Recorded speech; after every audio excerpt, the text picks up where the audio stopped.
Hi friends, ഇന്ന് നമ്മൾ കുറച്ചുകൂടി ഡീറ്റെയിൽ ആയി നോക്കാം. എന്തൊക്കെയാണ് ഒരു സൗഹൃദത്തിൽ അല്ലെങ്കിൽ ഒരു നല്ല റിലേഷൻഷിപ്പിന് വേണ്ടത്. ഇത് ആൾറെഡി പറഞ്ഞാണ് പോയ വീഡിയോയിൽ. Don't criticise, condemn or complain. നമ്മൾ മറ്റുള്ളവരെ ക്രിട്ടിസൈസ് ചെയ്യുകയോ പരാതി പറയുകയോ ഒന്നും ചെയ്യാതിരിക്കുക എന്നുള്ള പ്രിൻസിപ്പിൾ. രണ്ടാമത്തെ principle, give honest and sincere appreciation. അപ്പോൾ നമ്മൾ ചില കാര്യങ്ങളൊക്കെ നല്ലതാണെന്ന് തോന്നിയാൽ ഗുഡ് എന്ന് പറയുന്ന കാരണം മനസ്സിൽ നിന്ന് അത് നല്ല ആത്മാർത്ഥമായി പറയുമ്പോൾ അത് ആത്മാവിലേക്ക് ആ ഒരു സന്ദേശം പോവുകയും അതിനനുസരിച്ചുള്ളൊരു നല്ലൊരു റിലേഷൻഷിപ്പ് നമുക്ക് വരികയും ചെയ്യും.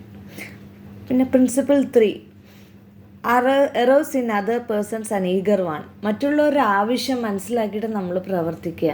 എല്ലാ റിലേഷൻഷിപ്പിലും ഒരു ആവശ്യം ഉണ്ടാവും.